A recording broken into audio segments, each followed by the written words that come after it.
Hey everybody, welcome back to Check the Gate, a Film Lovers Deep Dive. I'm Bert, and as always, I'm joined with Brandon.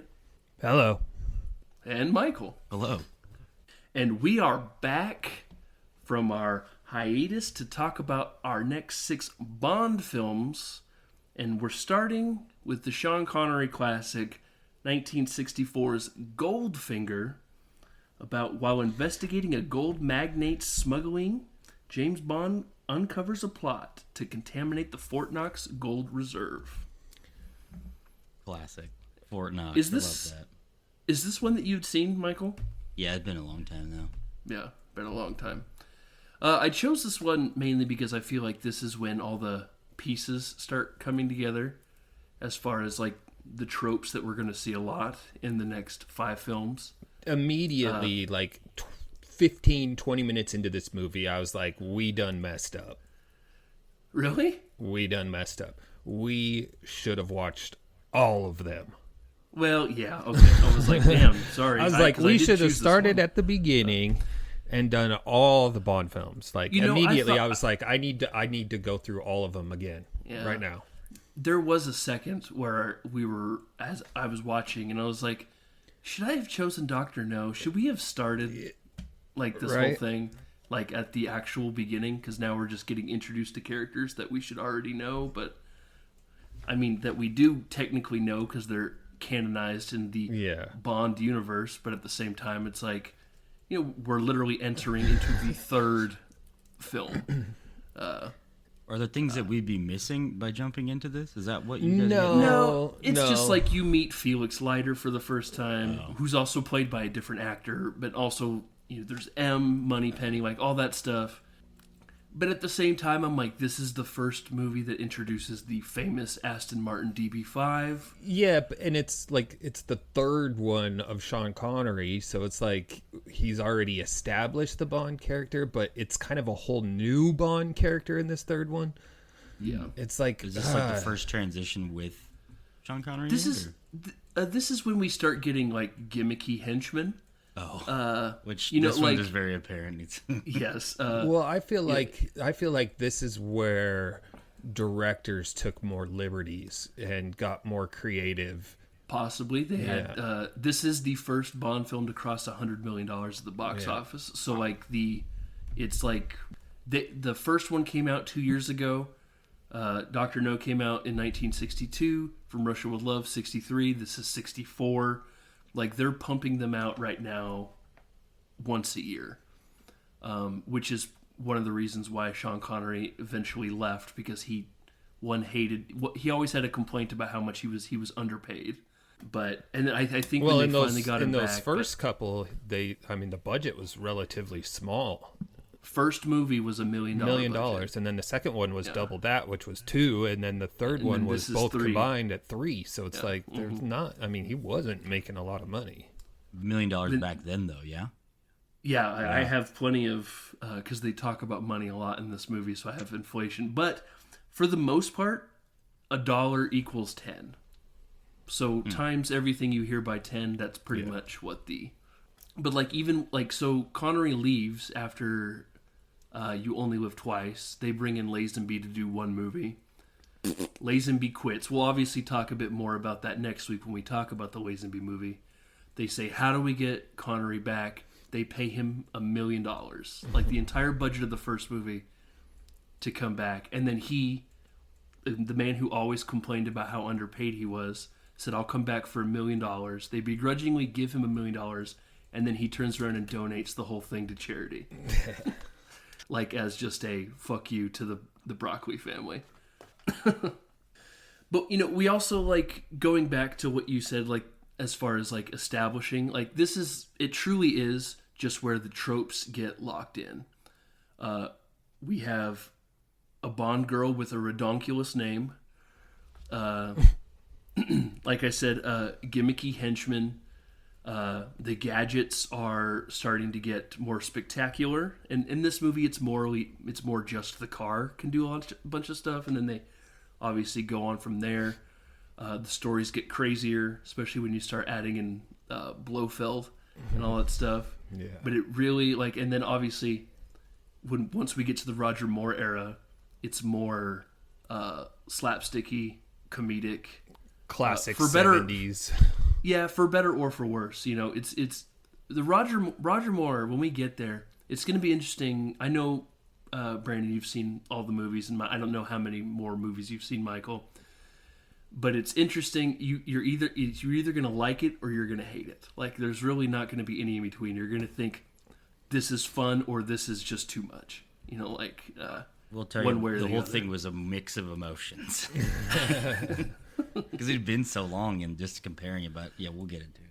And I mean, this is the oldest movie we've seen since we've done this new podcast. Obviously, when we did the AFI, we had a slew from all over different decades. So like this, it's interesting.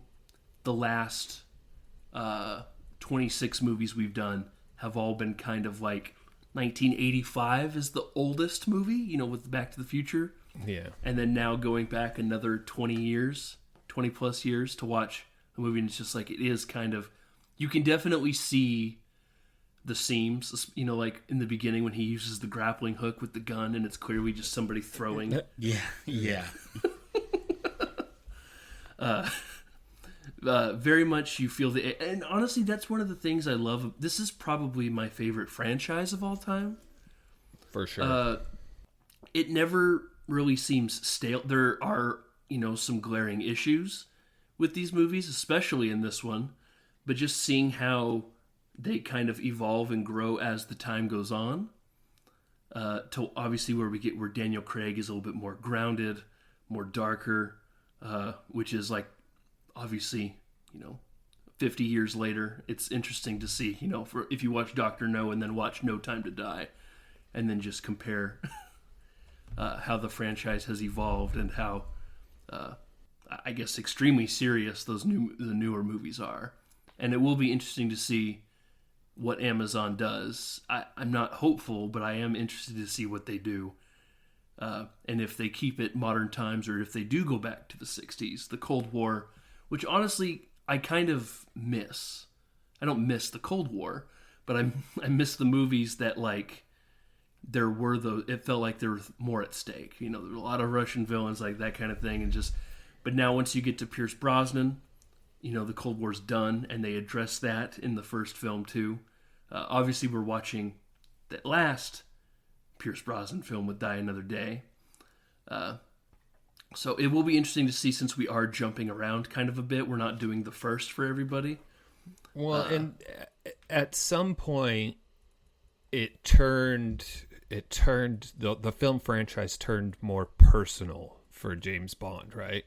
Like, at some point, it was more than being the MI6. You know, it was like, it was personal redemption for everything that he had been through. Yeah. And that's where it kind of takes that dark little turn, and you don't get those little quips.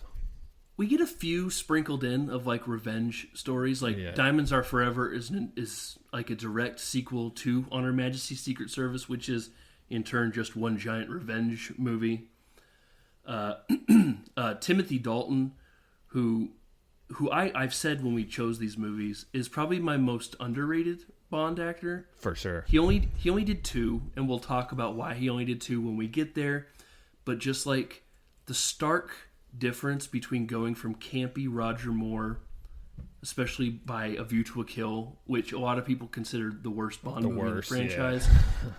I don't consider it the worst. I think it's the right amount of bad, where it's like, this is actually fun. Yeah, I would agree with that. Christopher Walken as the villain doing crazy walking stuff, you know? That's wild. Going to the dark cocaine 80s of Timothy Dalton, where there's no humor. Yeah. And a lot of people were like, whoa, what is happening? Who's this guy? When in reality, he's probably the most book accurate Bond of the 6 guys, I would say. I would agree with you, and Daniel Craig's right there too, I think. Yeah. But he's blonde. Oh, Yeah. More like blonde James Blonde. I'm pretty sure that was the newspaper headlines when they announced Craig. That sounds about right. Yeah. Everybody had a big kerfuffle because he was blonde. blonde? Bond Question isn't mark. blonde. James. That's because they were blonde? so used to like Pierce Brosnan and his like jet black hair. Yeah. And this thick Irish brogue. Yeah. Since we are talking about Bond, James Bond, according to the AFI, our old podcast, the quote, Bond, James Bond, from the film Dr. No is ranked the number 22 film quote of all time.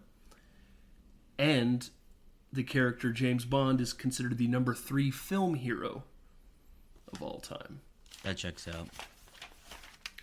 Which I kind of find interesting because it's the American Film Institution, but this is like clearly like a British film and stuff. So like that entire AFI list, it was just all American films, no outsiders whatsoever.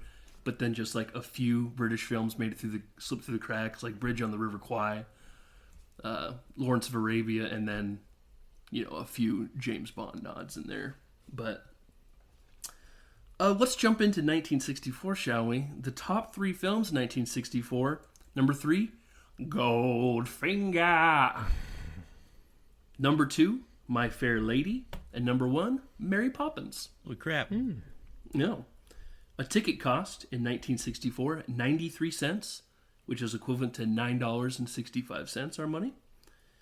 The budget for the film was $3 million, which is equivalent to $31.1 million.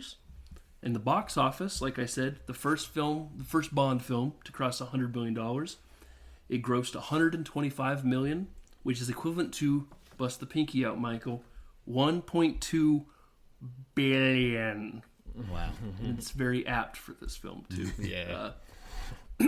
That's all I can think about, too, every time. I know. Goldfinger. Just like, especially when he does the monologue about how much he loves gold. I just go, I love gold. It's so funny watching these two, and I'm like, wow, Austin Powers is really just a satirical James Bond, isn't I it? really do want to go, like, whether I wait until we're done with the... Honestly, probably once we get past Roger Moore, I'll probably bust out those 3 Austin Powers movies. Yeah. Be a good one to revisit. They're easy watch. They're fucking fun. Because, I mean, even, like, Oddjob and Random Task. Yeah. Throwing the shoe instead of the hat. This film was nominated for 1 Academy Award, and it won that 1 Oscar. It won Best Effects / Sound Effects. I brought up to you guys, there were a few things I wanted to discuss per each film. As far as, like, what is in every single Bond film that kind of makes it what it is. Obviously, the first one is the cold open, which is what we get very first. Did you enjoy this cold open at all? I guess is the main question. This is supposed to be what sets everything going forward. The first thing you see is some sort of nuclear plant, and Bond is snorkeling with a duck on top of his head as camouflage. Yeah, it was awesome. It is definitely a cold open. I'm like, what are we getting into right now? See, I'm torn, and which is why I gave it about an average score, is because it's not relevant at all, right? Which they're not usually. Yeah, it's usually just kind of like it's the ending of the previous mission, a mission that we're not privy to. But there was a great callback in it, when he throws the lamp into the tub, and electrocutes him. Shocking. Yeah. Great callback later. So that's, it amped it up a little in the score. I gave it a 6. You give 6. I'm probably right about there too. Honestly, I have it more of like a 5.5. Yeah. If we're going off like a out of 10 scale, it's just, to me, it's more silly than anything. Just with him coming out of the water with that duck on his head, followed immediately by the grappling hook, where the gun is up here, but the rope is coming from way down here, bottom, from his feet. But in like not a uniform, like it's kind of, but it doesn't represent like it's actually coming out of a gun. It's just kind of just like that's what I'm saying. It's like clearly it's just somebody farther down is like throwing the rope. Yeah, they're just like they got the rope and the thing's hanging down. They're just like, shit. Not even that, but anyways, it almost looks like, at least with mine, because I have that the first 50 years of Bond Blu-ray set. It almost looks like in the shadow. It looks like the grappling hook is actually tied to a different rope, and it's somebody actually pulling it up. That's funny.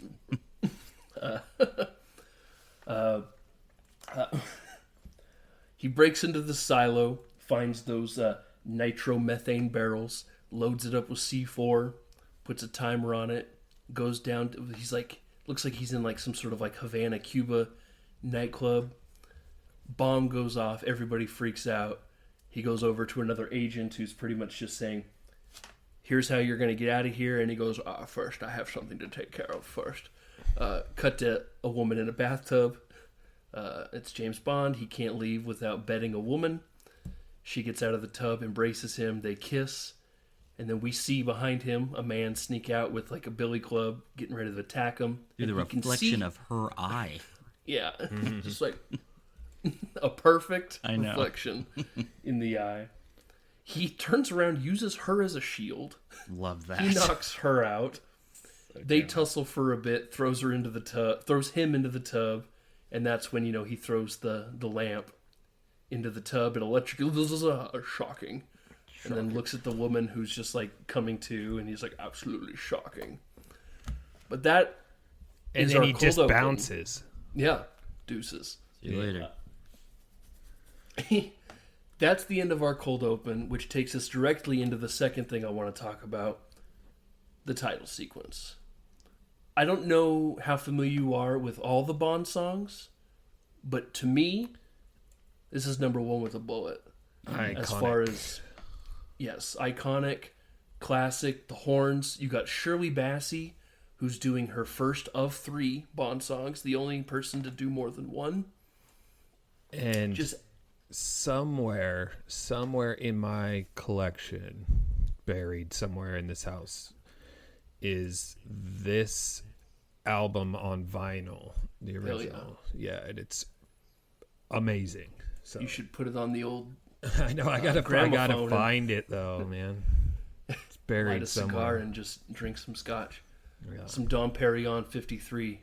Chilled, no greater Martini. than 38 degrees. Y'all are living crazier lives than me. I don't know. You don't just have 2 bottles of Dom Perignon 1953 champagne in your fridge, Nope. No. and you're so flush with cash that if the first one loses its chill, you'll just grab another one. Maybe one day.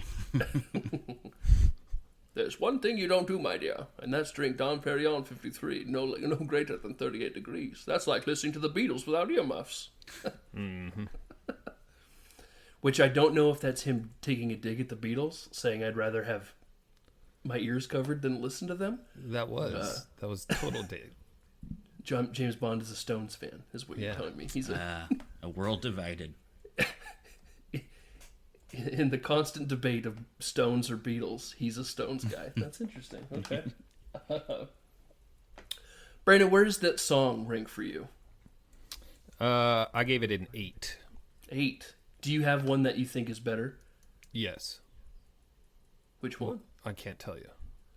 Oh, okay. Secret? Are we going to do it later? Yeah. Oh, interesting. That narrows it down. Facetious. I will say that to me, this is my favorite, but we will be doing a song I think is the worst Yes. in one of our next 5 films. I'll let you figure out which one I think it is. Or you can say, no, I don't really care. Michael, do you dig that groovy tune? Yeah, it's definitely, when you think of James Bond, like, that's kind of what comes to mind. But yeah, I dug it. Did a little jig, Yeah. Well, Honestly, and it, for me, anyways, it just gets stuck in my head. Like, I just find myself singing it, like, all day long. I literally, when that part came up, I was like, Goldfinger! Yeah. Wah, wah, wah. Yeah, Exactly. pretty You groovy. can't do it without doing the trumpets. Yeah.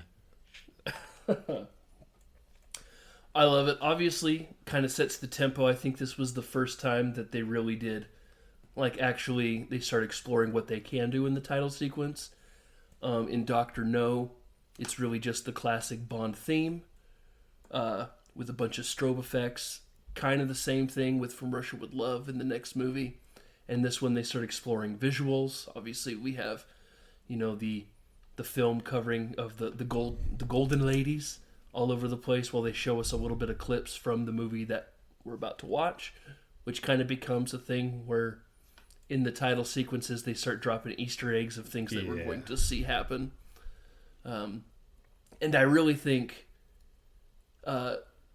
regardless of my opinions of the Daniel Craig era movies, which are mainly positive, I think the title sequences, they've absolutely blown it out of the water with. Agreed.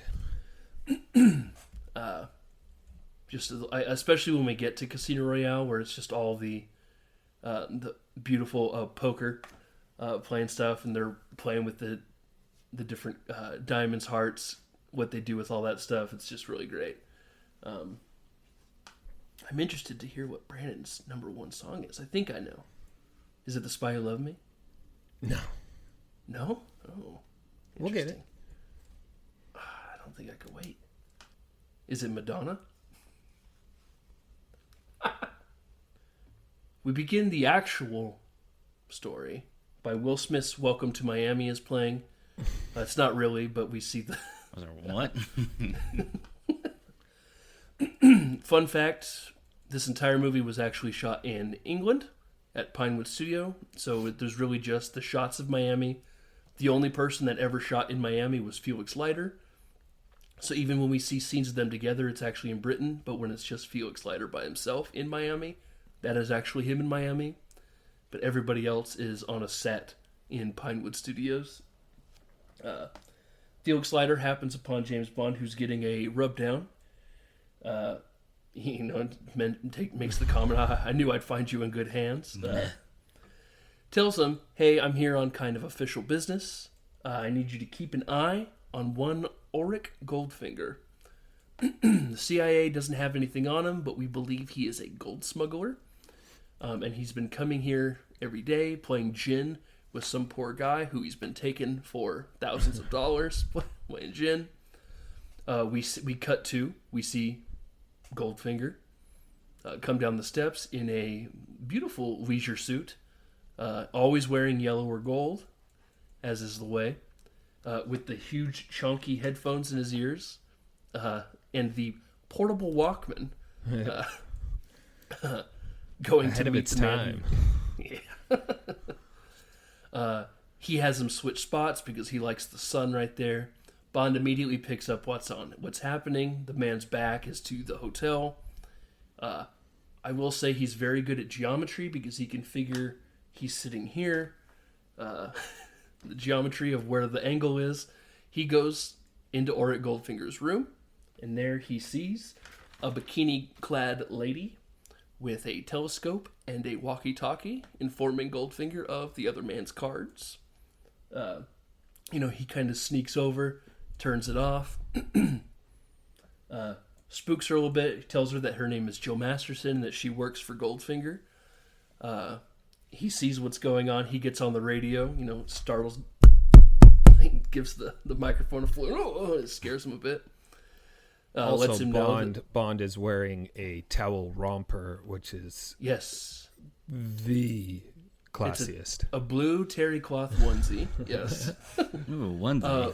With which just like is 3/4 zipped down, Yeah, just he's to got to let show the off chest hair fly. that chest bush, Chest bush. Blue terry cloth is a ongoing color and fabric that is used in almost every Bond movie.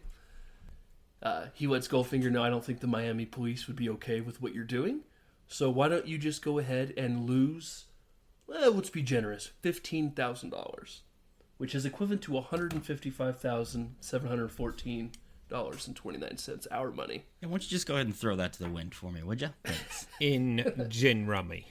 Good Thanks, God. bye. Turns the walkie off. We can see a very frustrated Goldfinger break his little pencil.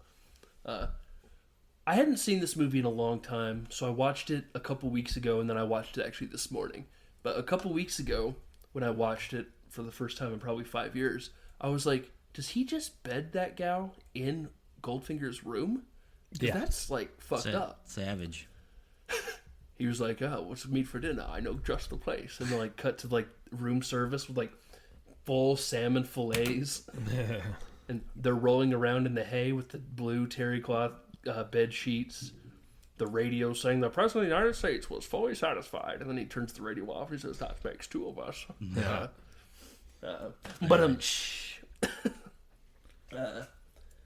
That's when he talks about my champagne is too warm. Goes to change it out. Don't you hate that? We get that classic shadowy figure, like we see the shadow of somebody else in the room, and we get that hand that like covers up the whole screen, and then just judo jump, knocks someone. Another classic. Slappers only. Flaps him in the side meat, knocks him unconscious, which happens a lot in this movie. He comes to a lot in this movie. He comes to, sees that Jill Masterson is on the bed in that iconic shot, painted gold, checks the pulse. He's like, looks terrified. Goes to check the pulse. Dead. We're in M's office where he says she suffocated to death because they painted her entire body. It's a form of torture. Yeah, asphyxiation. As long as you leave a small patch on the spine, at the base of the spine, you won't suffocate. Do you remember the myth that this lady, the actress, actually died because of this? Yeah, I do.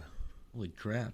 I had people on Night Crew all the time tell me, she's dead, right? I was like, well, she's not. Well, she is now. She is. But she's not. Yeah, she didn't die from that. I think you just watched the movie and you took it as a documentary. She suffocated. No, that's a real thing. Took everything as real. Oh my god, what a life. Tells her that she suffocated to death.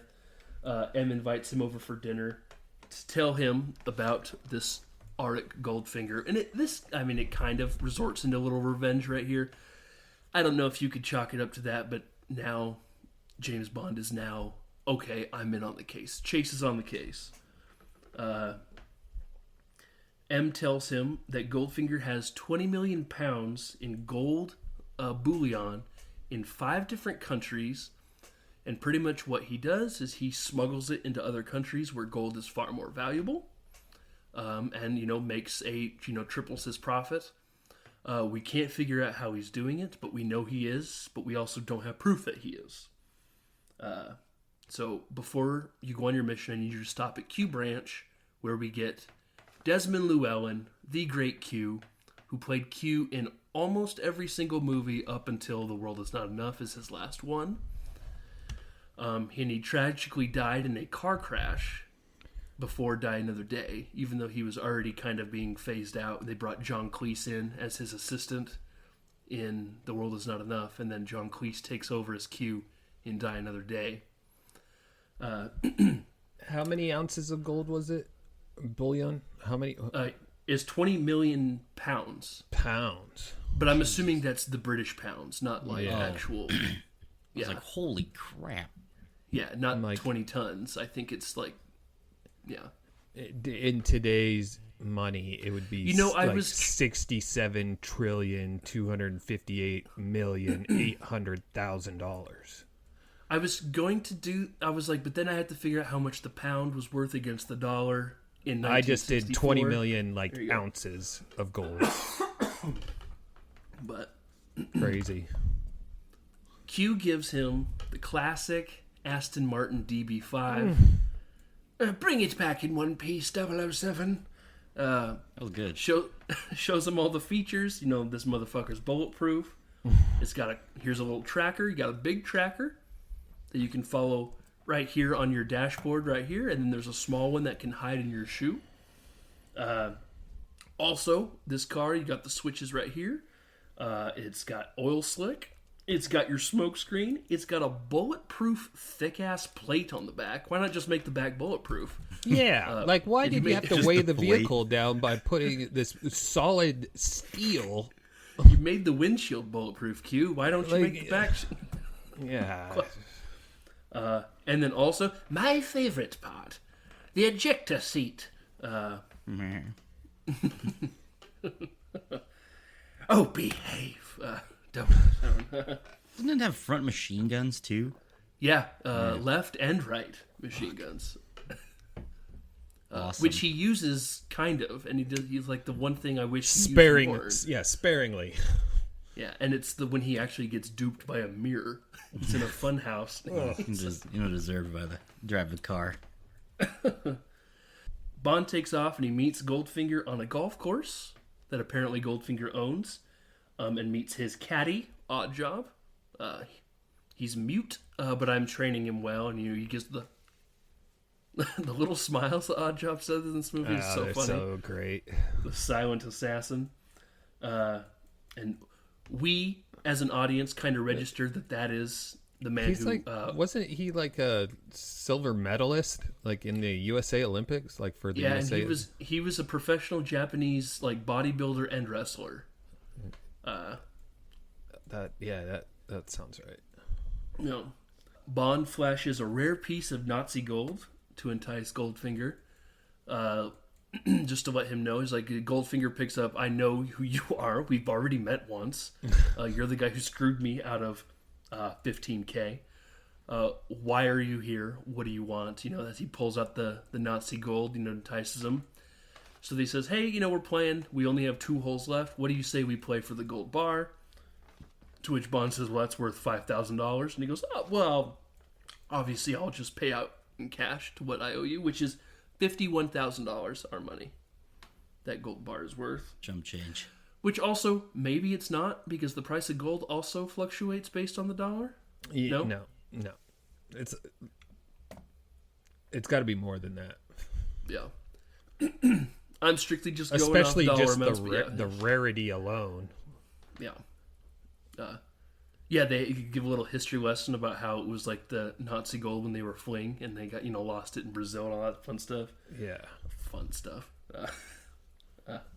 Goldfinger hits his, oh, I'm sorry, dear boy, you hit in the rough.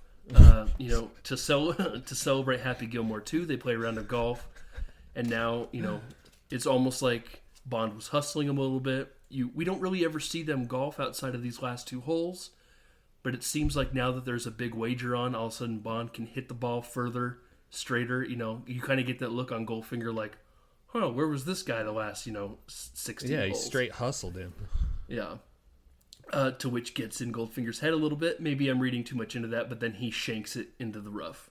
Cut to them digging through the trees, trying to find his lost ball. Oddjob sneakily has another ball in his pants that he drops off. Hey, ball's over here kind of thing. Oh, that's great. I love Bond's caddy. What does he say? He's like, if that's his ball, then I don't remember what he says. He's like, whatever he says, it was funny. And he goes, well, it's funny. Not. I'm standing on his ball, and this is a Schlesinger 7. Goldfinger plays with a Schlesinger 1. Got him. What do you say we have a little fun with them since we are playing strict rules of golf? That final hole, Bond ends up losing. He's like, I'm down by 5. And he's like, I just need to sink this putt to like half it. Regardless, he loses. He pulls the ball out and he swaps it with the Schlesinger 7. And he says, well, it is the Schlesinger 7. You were supposed to play with the first one. You must have grabbed the wrong ball when you hit in the rough. And since we are playing by strict rules of golf, that means I win. It means you lose. Obviously, pisses Goldfinger off. As they're leaving, Goldfinger says, hey, I met you twice. They haven't been great meetings. What do you say we leave it at that? How about You that? screwed me twice. I'll write a check for you out to cash. And then also, Oddjob, I need you to scare this guy for a second. And that's when we get the iconic, takes off his classic bowler hat, hurls the hat, and it beheads a statue. Great. We see that there's a razor plate. Yeah. The forbidden frisbee. Yeah. Kind of makes me wonder why that one girl didn't lose her head later in the movie. But probably because it's 1964. But that, and it was like 100-yard throw. Like... Yeah, but he... And she was on the run. Serpentine. Bond slips a tracker on Goldfinger's car, and he follows it, not just follows it to an airport, but then gets on a plane and flies to Geneva because they're shipping the entire car to Geneva. He lands. We get that moment where there's like the blonde and the dragster that's trying to get around him. He sees a pretty girl and he's and there's like that moment where he's like, ooh, a pretty girl, I'm gonna follow her. And then like has the moment he goes, restraint 007. He says it out loud. Yeah, he's like, who am I though? I am mature. Remember what M said. Yeah. Keep it in your pants. They follow Goldfinger and Oddjob. They stop on the side to, I guess, buy flowers from a random family that's like selling flowers like on the windy hills of Geneva. Goldfinger, man of the people. Bond is standing at the cliff right above, and that's when we see another cliff even farther above. Is the gal in the convertible with a sniper rifle. She shoots and the bullet hits right at Bond's feet. Whoa, startles him a bit. He gets in the car. She takes off. She passes him, and then he runs her off the road a la Ben-Hur with the spiky wheels. Fucking tears it up. Yeah. Oh, it's a double flat. She's like, these are brand new tires. How did this happen? Couldn't tell you. I don't know what to tell you. She's like, you should have pulled over father. Oh yeah, this is my fault. My bad. You did just try to shoot me. I had the thought too. Yeah, it's like, sorry? He offers to take her into town so she can call a tow truck. He has the sniper rifle in his hands and like in the little case, and she goes, I'll take that. And he goes, of course you will. Puts it in the back. He asks her what her name is, and she says, oh, it's Tilly Simone or something like that. And he sees the initials are TM, and he goes, that's interesting. And he goes, and she's like, oh, don't worry, it's not a sniper rifle in that case. It's ice skates. To which, he goes, lovely sport.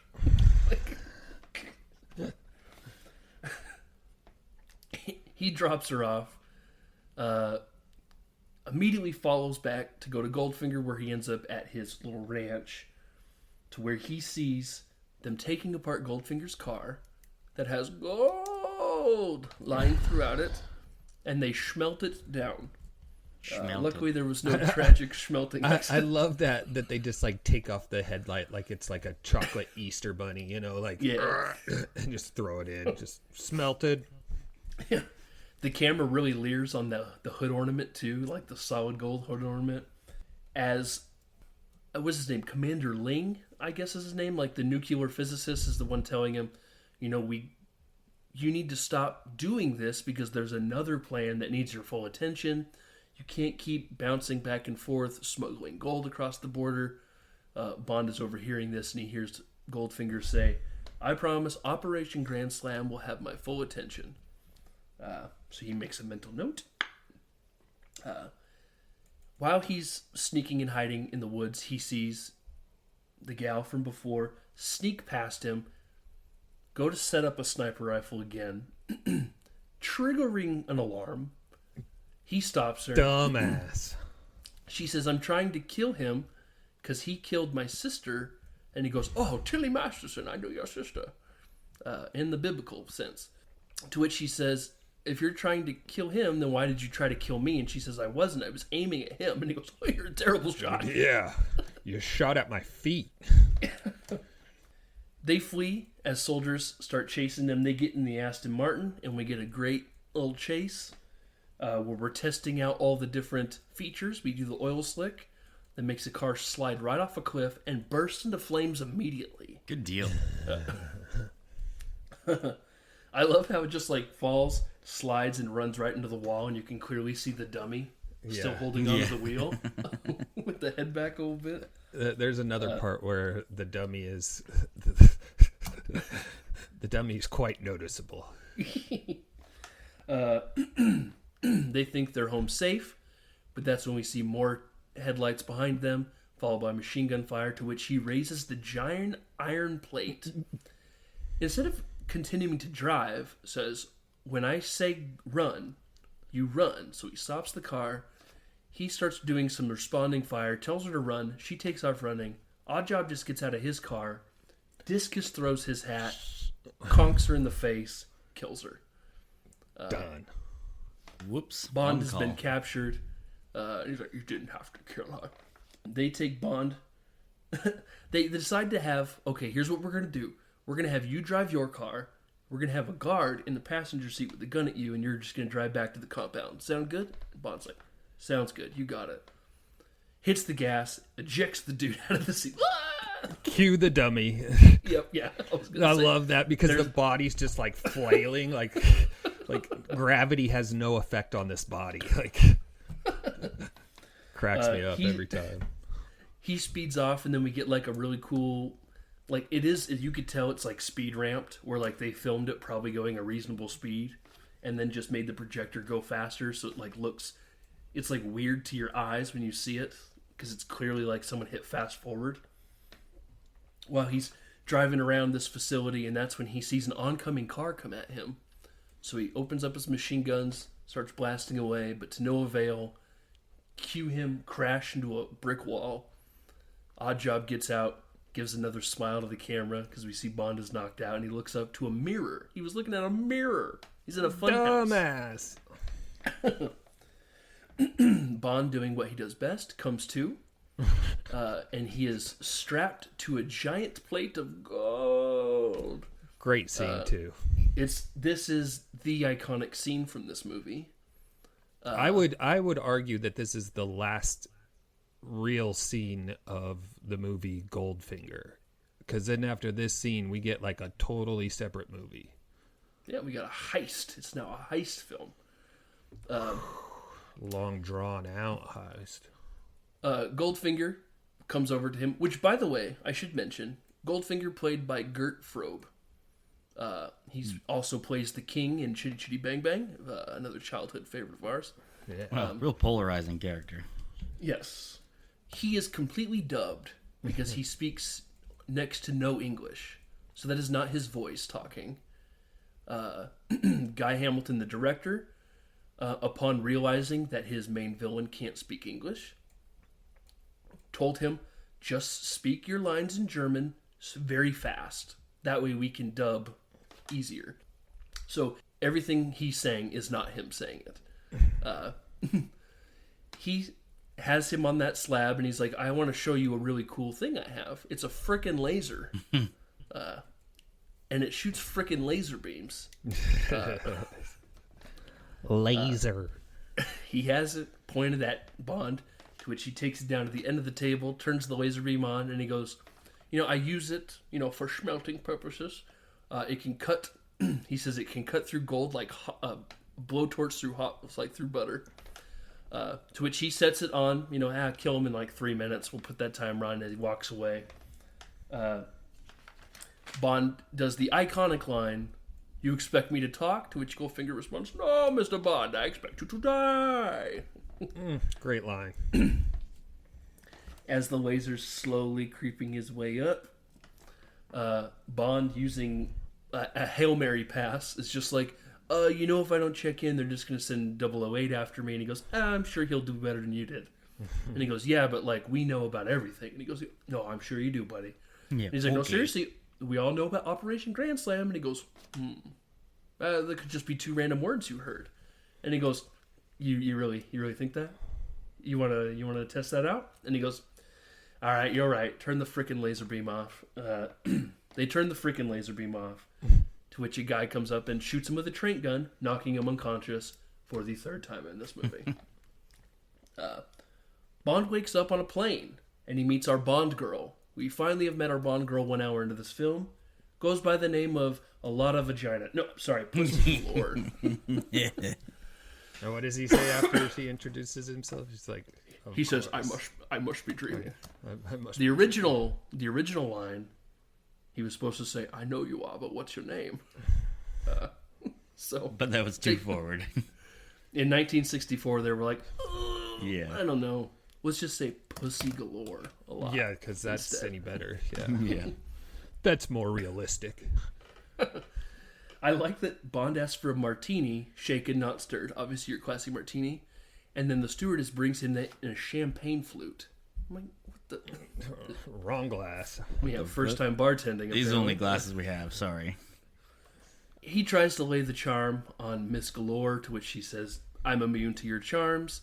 In the book, she is a lesbian, and that is, which makes the scene later in this movie even more cringe when it happens. He says, well, okay, if I'm being... we're taking me to Kentucky. First of all, we're going to Baltimore, and then we're making our way to Kentucky. I must have my effects because I'm starting to get a 5 o'clock shadow. I need my suitcase with my, my fancy suit and my razor, which they said, the stewardess will help you out with all that stuff. He goes in the bathroom to change, and we get like a little comedic scene of her trying to spy on different like peepholes that he notices and puts his like suit jacket in front of, or squirts shaving cream in one of the holes. He has his little small tracker hidden in his razor, which he puts in his shoe and turns on. When he comes out looking fresh as a daisy, Pussy Galore has a gun on him, to which he says, a little foreshadowing also, you shouldn't use that gun. If you shoot me, this gun, this close range, it goes right through me, puts a hole in the fuselage, and we're all dead. Or sucked into space.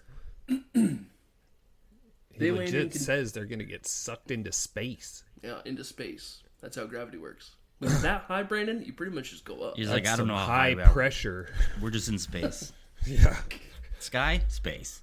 Maybe this is not an airplane. This is a space mobile. A space mobile. I think it was foreshadowing for 1979's Moonraker. That's what I was thinking. Space. They land in Kentucky, and we see a giant sign that says Pussy Galore's Flying Circus. As Bond is greeted by Oddjob, who takes him away in a classic station wagon. As fancy as these cars are, Oddjob drives the station wagon. He's a blue-collar worker. That's when we meet the rest of the Flying Circus. Bunch of gals, obviously, doing acrobatics. We're starting to wonder, what's going on here? Pussy Galore's a pilot. What's going on with these other pilots? I love how it, transitions from, because we get the Goldfinger score throughout the entire movie, just whenever anything ends, it's cut to him driving away in a station wagon, and we get goofy banjo music. It's because we're in Kentucky. Ulrich's stud farm, because they're in Kentucky. Yeah. Bam, bam, bam, bam, yeah. I'm telling you, the second half of this movie is from a different director. I did read that they were time crunched on editing, but it's just not the same movie. There is a distinct there's a distinct separation after the laser thing on. It's kind of They get to Kentucky, and you have the one great conversation between Goldfinger and Bond when they're drinking their mint juleps, and then that's the last of the iconic James Bond parts of the movie, and then it turns into this long drawn out cut scenes. You don't let's watch them set up to blow the gate, and it's 10 minutes of just them setting up, and you're like, holy shit balls, let's go. A few weeks ago when I watched it, Cassie watched it with me, and then we were still using our old TV, and my old TV could not figure out the volume control. It was the talking, quiet, but the music would be brah, brah, brah, brah. So my wife had it on mute, and then she would then turn it back on, back and forth. Still no talking because it was all set up for the Fortnite. She was like, nobody has talked in 10 minutes. Yeah. The first half of the movie is clean, everything is where it should be, and then you get the second half, and you're like, why do we have to sit here and watch everybody driving around for 5 minutes with no talking and just the most ridiculous sounding music, heavy trumpets and drums, and you're like, ah.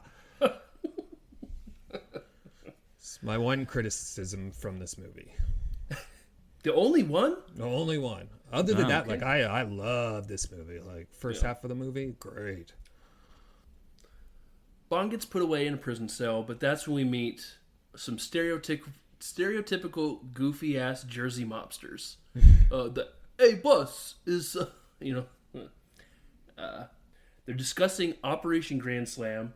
All the mobsters are wanting to know, I thought we had our own plans together, Goldfinger. I thought this was a one-man job. Why am I over here shacking up with this guy? To which he says, you owe me $1 million. And the other guy goes, you also owe me $1 million. Which, by the way, is worth $10.3 million, our money. Yeah, and they're talking about 86 trillion stealing from Goldfinger says, I could give you your $1 million today if you want, or I can give you $10 million tomorrow when my bank opens. And these mobsters, they know what day of the week it is. It's Saturday. The banks aren't open tomorrow. It's Sunday. Goldfinger says, my bank is. To which he flips a switch, and we get that really classic villain lair. Pool table flipping over. We got maps dropping down. We got a giant full-scale 3D model. Hey. What's going on here? The floor. What's going on the floor? It's like a Family Guy skit. 3D model of a Fort Knox coming up, to which Goldfinger says, my bank is Fort Knox. And they're going, this one guy goes, you're going to knock over Fort Knox. Yes. Back in his cell, we get Bond joking around with the guard who's watched him. He walks over to the cell, looks at the guard, gives him a little wave, walks away from the door, walks back to the door, another wave, walks to the wall, walks back to the door, gives him a wink, and then does his best CEO of he drops the kiss cam, everything. Is that still relevant? He kind of just drops out of sight. To which the guard goes, hey, what's the big idea? Goes and kicks the door open like a jamoke. The cell is empty. He's like, Bond I got you with the fake elevator, man. Yeah. Boop. Yeah. He's now above him on the roof, jumps down, knocks him out, takes his gun, and starts exploring the compound. We cut back to Goldfinger as we see Sean Connery's eyes peeking out of the 3D model of the Fort Knox, where she tells them that with the help of Miss Pussy Galore's flying circus, we are going to spray Delta 9 all over Fort Knox, which will knock everybody out for 24 hours. They just go to sleep for 24 hours. Pretty good. And we have a freaking laser that'll knock the freaking door off, okay? So I don't know what you guys are freaking out about. One mobster is not interested, and he wants out. And Goldfinger's like, okay, I must respect I must respect you. I'll give you your $1 million and I'll see you out. Everybody else, hang tight here and we'll be good. Here's my one nitpick of this movie. If Goldfinger's just going to gas these guys, why is he telling them all this stuff? It's literally just for the audience's benefit. You know what I'm saying? Like, there's no reason why he would be telling them if he was just planning on gassing them anyway. Good point. That's true. Obviously, I didn't think about that, but yeah, that's a good point. Yeah, and obviously it's, it helps Bond out because he's eavesdropping on this whole thing, but like there's truly no point for him to be saying this. He has no plans of them being like, you got a boss, we're on your side, because they gas him anyway. Also, if you want to discuss it right here at this point, you had talked about the villain plan, right? Yes. Yeah, which is another thing. Yeah, like you said, something I wanted to talk about. One, where's the villains chalk up, and does the plan make sense? Yeah, I wanted to get into that at this point here, because without James Bond's insight, the villain's plan is just horrible. Like, Bond has to point out, like, how are you going to move the gold? Right? He already has all those plans, though. I argue this is one of the actual Bond villain plans that actually make sense. Oh, I would agree, but without Bond's insight, though, is it a really solid plan? Honestly, I think if he just kills Bond with the laser, everything probably goes off without a hitch, because we don't get Bond seducing Pussy Galore, which gets her to change out the gas, which means they really are gassing everybody at Fort Knox. They're out. They get the door off, the vault. They set the nuke off that irradiates the gold. That plan goes off without a hitch. So honestly, I would think that he was just an idiot and he should have just killed him the multiple times, which is another very common trope. Yeah. In where you caught me monologuing, which that happens at the mint julep scene. To skip forward just a little bit, they're sitting there having their little mint juleps with absolutely no ice in them, and that's when Goldfinger tells his plan that he wants to set off a nuke, radiate the gold, which would radiate all the gold for 58 years, which would make his stockpile the next most gold there is, obviously inflating his value Yes, which he says conservatively, I expect 10 times, what my gold is worth. Which I would argue, pretty. That makes a lot of sense. It is weird that there's like a number on it, which is 58 years. 58, yeah. I mean, I think it's a solid plan, but I was just curious whether you guys think that helped or hurt. But it sounds like they get hurted. Yeah. James Bond in there, yeah. Yeah. I guess it seems like not well thought out, but it is like believable because it's like has to do with like the economy and then like realistic, like I guess like logistics minus the drop. Well, I guess you could in theory, if you really wanted to, drop something that would make everyone be sleepy and then sneak in, but which he says it's a win-win. We get the economic destruction of the West, i.e. the United States. And then obviously I reap all the benefits because now I can sell off whatever that number was, Brandon, something trillion times that conservatively by 10. Quadrillion? It'd be a lot. Yeah, for sure. That's like a two pinky number. Two pinky. Yeah. Oh, that's worth two pinkies, huh? Yeah. Back to the mobster who's leaving. Bond runs into him because, Pussy Galore stops him while he's snooping around. He sneaks his tracker into the mobster's jacket. My valet Oddjob will see you to the airport. Everything will go off without a hitch. I'll send you a check. Check's in the mail. Bond hits him with the, safe flight, good old boy. Oddjob takes him off. Passes the sign that says this way to the airport. And he goes, what's the big idea? That's not the way to the airport. Oddjob takes him down an old dirt road, turns around, shoots the guy. And then another scene that could have used some editing here. Yeah, and then we also get like the silliness of like Felix Leiter following them. They're always just a little bit too far away. Oh, he turned right. Oddjob. To that argument, I say him pulling into that junkyard and getting out of the car, and the shot pulling backwards as that giant crane picks up, nabs that car and moves it right into that crusher. I think it's a great. It's like a 1 or 2 because then like it crushes the car, makes it into a cube, spits it out. The magnet picks it up and then puts it in the back of like an El Camino that Oddjob like gets in. So like there's just like a comedically large cube of car in the back of an El Camino. And then what? And then they drive out and then they pass Felix Leiter's like, oh, it's gone dark. Wonder what happens. And then you get like the scene of like him driving away in the background. But what does he do with the big block of hunk of blood, bones, and aluminum? I don't know. He takes it back to the ranch merely the for recycling Bond center and just for us and Bond to see that. Oh, the tracker was in that car. Whoops. Yeah. It was wild to see like what looked like a brand new car just crushed. Speaking of which, while we're talking about the vehicles, Aston Martin, famous expensive British car, was very hesitant about letting the production just have 2 cars. Very expensive car. So the production bought 2 Aston Martins for this movie. So one, so they can wreck and all that kind of stuff. After this movie became such a huge blockbuster success, people started buying Aston Martins like crazy. And then from that point on, Aston Martin gave them whatever cars they wanted for their productions.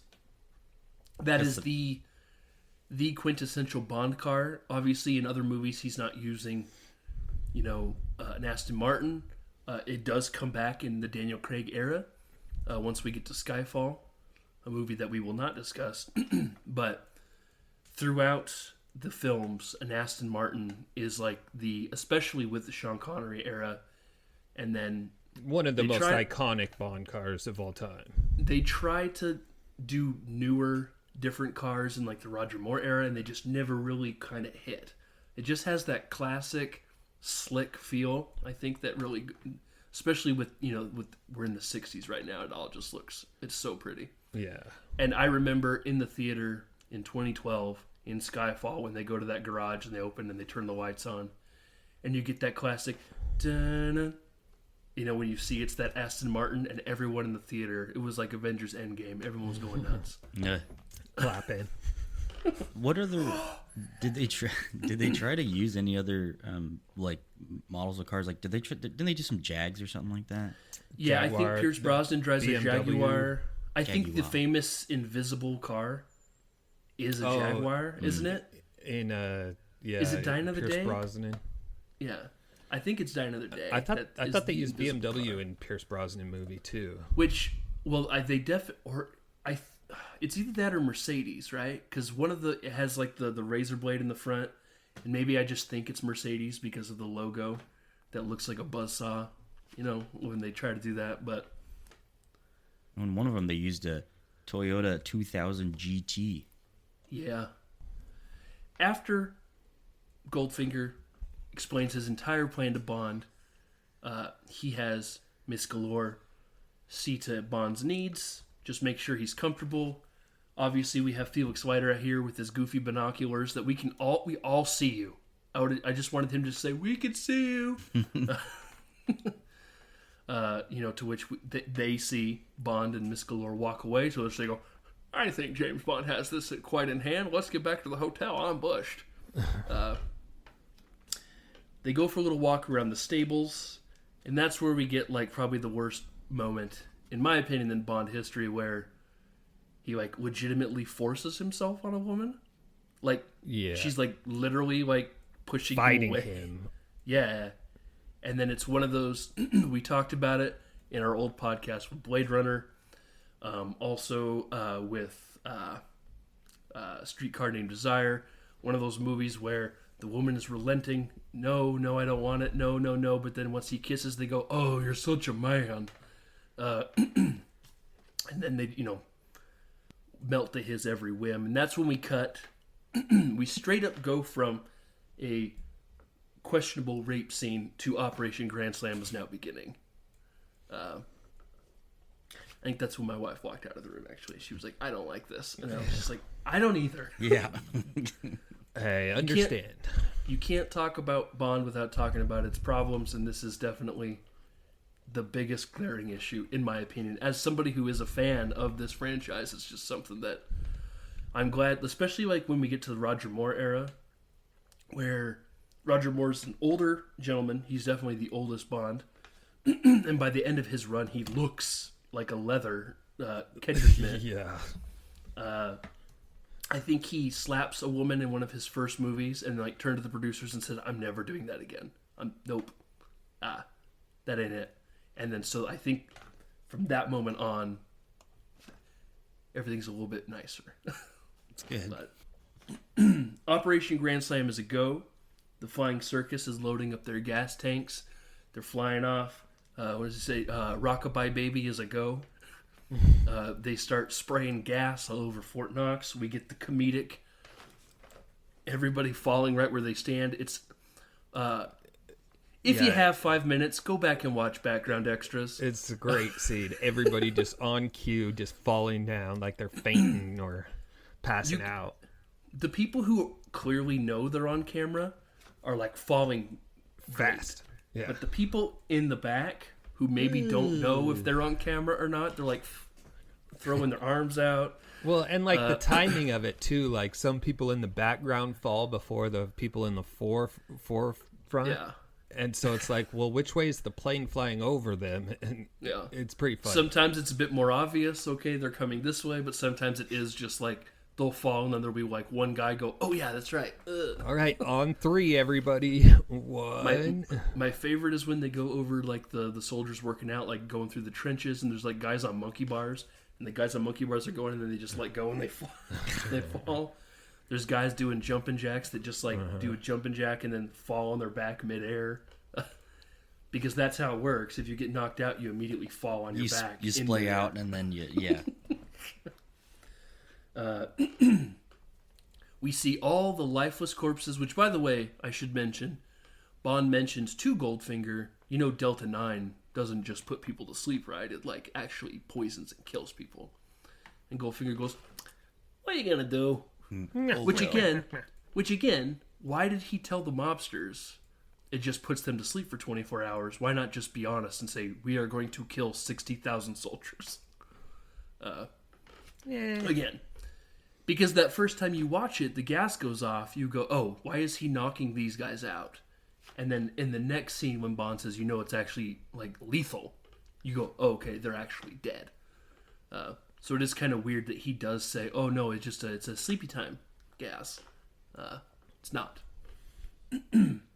We traipse all the way through. We see all the lifeless bodies on the ground. We see cars like flipped over. They're really committing to the bit. The camera intentionally pans over and we see a lifeless Felix Leiter hanging out of the car. To which Goldfinger and his posse put on gas masks and drive to Fort Knox. And once, I like how they're using the odometer, not the odometer, what's the Geiger counter?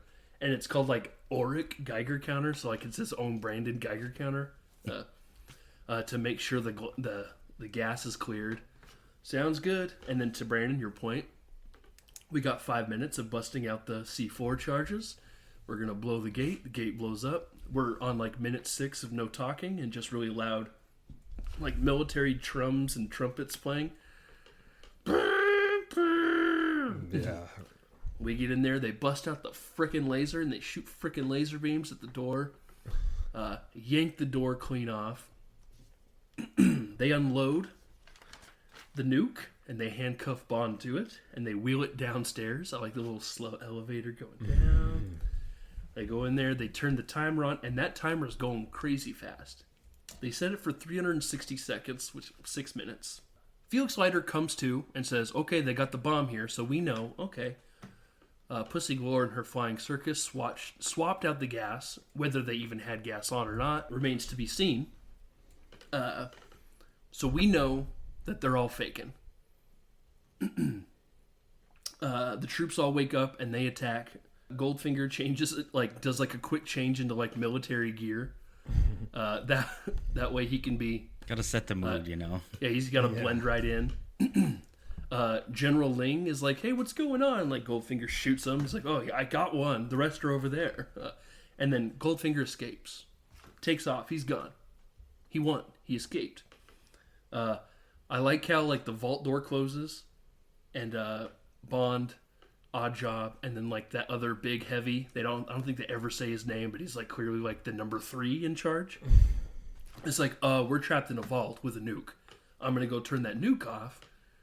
And Oddjob goes, can't let you do that, Haas. Picks him up, comedically throws him off the balcony, 4 stories. He hits the ground, dies. Bond sees that guy has the handcuff key around his neck. Oddjob clocks it and then does the funniest shuffle down 4 flights of stairs. It's it's a race. Bond is wheeling the nuke on the cart over to him. He gets his handcuffs off right as Oddjob gets there. They have a nice little fun. To what I was saying, talking about villains and or henchmen, Oddjob has to be probably the second most iconic henchman, maybe behind Jaws. Yep. Just because it truly is, and then maybe throw in Red Grant from Russia with Love, who is Quint from Jaws, by the way. Yeah. But absolutely iconic. We get that great fight. He's just built like a brick shit house. He's hitting him throws with that the metal gold beam. bar at him and it just bounces off his chest. It's so great. I love that. And then he scene. gives the that didn't hurt. The funny smile. He hits him with some chops. Nothing. Everyone's going woo every time he does it. Slappers only. Oddjob hurls his hat, misses Bond, but hits some wires. So we got some loose electrical wires flaying him out. We're fighting a bit more. Bond gets thrown. He goes and grabs Oddjob's hat, goes to throw it. Bond gives a little smirk, throws it, misses Oddjob completely, but hits these metal bars. Oddjob smiles and he's like, okay, thank you. I'll just grab my chapeau. As he goes to grab it, Bond jumps towards the wires, grabs them, touches the beams. Right when he touches it, and the metal plate in his hat electrocutes him to death. I love it. Yeah. But now, we still have a ticking time clock, guys. His nuke's going off. I love how we now transition to the battle outside. The soldiers are slowly making their way in. Felix Leiter's men open the vault. The vault door opens, and he crushes like 10 Chinese soldiers to death. Yeah. They make their way down. Bond is like, I don't know what I'm supposed to do. I got all these wires. I got some whirly girls. Do I just hold on to it to make it stop? He goes to like pull the wires out, and like this one scientist goes, he just goes and he flips like an off switch. The bomb stops at 007 seconds. But Bond says, in 3 ticks, Goldfinger would have had his way. To which I said, you mean 7-6 ticks, you big dumb dummy. The day has been saved. We averted a nuclear holocaust in our gold. Leiter puts him on a plane, says, the President of the United States wants to personally thank you. And he goes, can I get a drink on this here plane? And he says, yeah, I told the stewardess we're drinking for 3. And he's like, who are the other 2 people? And he goes, nobody. And then my wife behind me says, ha ha ha, I'm a heavy drinker. And I said, yeah, did you know he's only 29 in this movie? Yeah. She's like, oh my God. And I was like, he's not. It's like... We get that fun scene of him just like, he acts like he's never been on a private plane before, even though he was literally just on one at the beginning of this movie. Yeah, literally. Checking out the seats, flipping the dashes. He turns around, and who is standing before him? It's not the man with the golden gun, but it's a man with a golden gun. Auric Goldfinger says, I'm glad you could join us. He says, where's Pussy? And he goes, don't worry about her. I'll deal with her later. Right now, she's flying the friggin' plane, bro. Bond says, you really shouldn't be pointing that gun in a plane. I actually warned Miss Galore about that earlier, to which he jumps and they wrestle over the gun. The gun fires, hits the window, and it gets sucked out into space. Sucks Goldfinger out. Into space. I remember as a kid thinking that was the funniest scene. Because if you watch it again, it's like clearly... like they had a picture of Gert Frobe probably in front of a green screen, and then they just like superimpose it, and then they just shake him back and forth as he's like flying to the window. And that window's so tiny, and he's so big. Like, yeah, you're like, he would never get through that. Just sucks him right out. He goes in the cockpit. The plane's in a fucking nosedive. Pussy Galore's trying to find the plane. She's like, where's Goldfinger? He's like, playing his golden hop. And then I said, or whoever has or whatever instrument you play, but in hell. But he tries to pull the plane up. We get Felix Leiter watching, the plane descending. And then we get like 2 dots pop off the big dot to let us know that they're parachuting. Cut to a wide shot of the plane crashing in the middle of an ocean. Or large body of water, whatever you want to call it. Yeah. Great Lake. Just kidding. Cut to land with the parachute. Pussy Galore's like waving the helicopter down. Bond grabs her, says, "This is no time for a rescue." And then they bone as the movie ends. But James Bond will return. I love this movie a lot. Fun fact, the 3D model of Fort Knox is actually housed at Fort Knox as an exhibit, so you can go check it out. And apparently it was incredibly accurate, to the point where, at the time, Fort Knox like doubled the guards. They were because like, they didn't want people this? to... This film came out into theaters 1 month after Ian Fleming, who wrote the books, passed away. He visited the set of the 2 previous ones, and then also visited the set for this movie before passing away of being an old, ornery, angry man. Cause of death.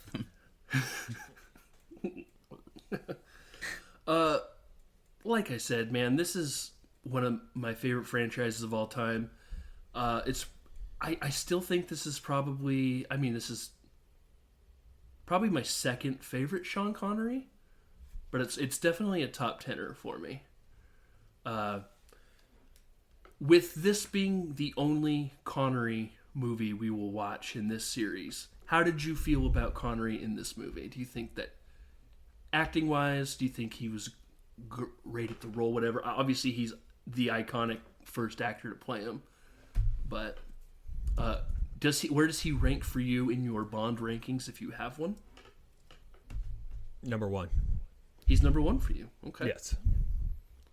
I have him at number 2. What about you, Michael? I don't really. I'm mostly just. I'm coming at this in 2 different sort of points of view. It's like, one, as the first one we were watching, like I said in our text, it's like I'm kind of just like putting that as the litmus test. But then 2, I'm trying to like maybe develop it as we go on to. But I do feel like he does well. It kind of like it's kind of, he plays the iconic like James Bond. Like that's kind of what you think is that Sean Connery actor. So that's kind of how I'm playing it right now. I think, in my opinion, Craig edges him out a bit. But I have Daniel Craig as number 2, but I mean they're like neck and neck, like 9.1 and 9.9. Like, oh wow, yeah. I think he has and to a point, Roger Moore also. They both have like that more suave aspect to it, where like the Dalton, Brosnan, and Craig are more of the brawlers, you know. So it's just kind of whatever, you know, flavor of ice cream you like, kind of thing. Like, what flavor of ice cream do you like? I'll find you a Bond that matches. Yeah. Do you like rum raisin? Me neither. George Lazenby. Yeah, exactly. It's actually interesting because obviously we'll be talking about him next week. I think the movie is phenomenal. It's another top 10 movie for me. I just don't think he's got the chops. Going forward after Goldfinger, Sean Connery, he hurts his back on this movie, negotiates for more money for Thunderball, which is the movie that follows this one specifically. A movie that alters the future of James Bond forever. And since we're not really talking about Thunderball, I'll go into a little bit of it. Brandon, I don't know how familiar you are with Kevin McClory, but a man named Kevin McClory was working with Ian Fleming to write a possible script to make a James Bond movie. This was like before they were even making Bond movies. They hashed some things out. Kevin McClory had a few ideas that involved Spectre, the actual naming of Spectre. Spectre kind of pops up in From Russia with Love, and then they kind of tie Dr. No into the Spectre, saying, oh, Dr. No was part of it. They decide they're not going to make the movie, but Ian Fleming takes those ideas that Kevin McClory came up with and writes the book Thunderball. Now that they're making movies, they go, how about we make Thunderball into a movie? Kevin McClory shows up and says, oh, you mean my ideas? To which there was a bunch of rights issues for the Broccoli family, Cubby Broccoli and Saltzman, the 2 guys who owned the Bond series for films, say, okay, we'll slap your name on as an executive producer for Thunderball, and that should be great. Sounds good. So they make Thunderball. When it starts, it says, executive producer, Saltzman, Broccoli, Kevin McClory. The movie goes off. It's, in my opinion, Thunderball is the most boring James Bond movie. But it's all because it's a lot of underwater stuff. So it's still like that slow 60s intrigue, but like a lot of stuff is underwater and just like it is very pretty to look at. But there's like segments of no talking. And like the final battle is an underwater scuba battle. So it's just like a lot of punching noises and background songs. After Thunderball, we get You Only Live Twice. You Only Live Twice expounds on Spectre, brings in Blofeld, where we see Blofeld for the very first time, the very much Dr. Evil looking bald head, scar down the eye, played by Donald Pleasance. Kevin McClory goes, hold up a minute, Spectre is my thing. I created that. And so there was lots of rights issues going forward. We get into which takes us all the way up to Connery leaving because they shot You Only Live Twice in Japan. He couldn't do anything in Japan. He was being fans like crazy were surrounding him. He couldn't do anything. He was going crazy. He felt like he wasn't being paid enough money. They bring in George Lazenby. All that stuff shakes out. They kind of wrapped up the entire Spectre arc in Diamonds Are Forever. Going forward, Kevin McClory takes the Broccoli family to court, and a court agrees that because Kevin McClory came up with the idea with Ian Fleming, the characters of Spectre and Thunderball, that he actually owns the rights to all of Spectre, which is why we never see Spectre again until the movie Spectre, and that Kevin McClory has the entire story of Thunderball, he has the rights to, which is why they remake Thunderball with Sean Connery in an unofficial James Bond movie called Never Say Never Again, where they bring Bond back. It comes out the same year as Octopussy. They were both in the theaters at the exact same time. But going forward, the Broccoli family can no longer use any characters of Spectre or Blofeld whatsoever, so he completely runs off the face of the map. We get to the Daniel Craig era, and we hit Quantum of Solace, and that's where they're trying to introduce a secret organization, which would be Spectre, but they call it Quantum. So they were really setting up that Quantum would be that next new Spectre, probably have another, figurehead whatsoever. But during all that, Kevin McClory dies, and a court says, okay, y'all have the rights now to Spectre again. So that's why they completely abandoned Quantum altogether, which I feel like is a disservice to the movie Quantum of Solace. It's not one of my favorites, but it's like, I feel like it's definitely a lower rated one because it's like the Daniel Craig movie that doesn't exist.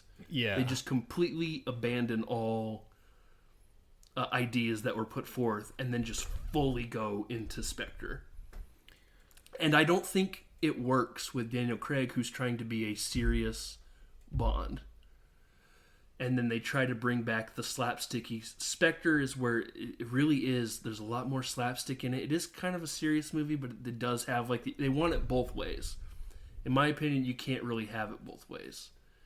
You can't have the cheeky one-liners and the silly gadgets and, the dark story arc, yeah. And then also just be like a dark, brooding individual. But that's kind of the log line as far as what leads us up to on Her Majesty's Secret Service, which we will talk about next week. And then obviously we'll talk about next time the fallout of George Lazenby and how he decided he was not going to be Bond anymore. And his origin story, if you will. But, no. Wow. Awesome. That was cool. I didn't know I love talking about it. I hope it didn't bore you. No, that was a wild ride. Yeah, it was, for sure. It's a 50-year adventure, guys. Actually, it's about 60 now, because we're 2026. But anyway, all that to say, we tip our caps to Sean Connery, bid him adieu. Adieu. As we get rid of our British spy and we bring in an Australian named George Lazenby for next week's On Her Majesty's Secret Service. Can't wait. Anything else we want to talk about before we get out of here? Nope. I'm good. Can't wait. I wish we could watch them all. Yeah, well, you can. I was like, technically you can. And I will. Guys, what do you say we go ahead and cut, print, check the gate? See you guys. See ya.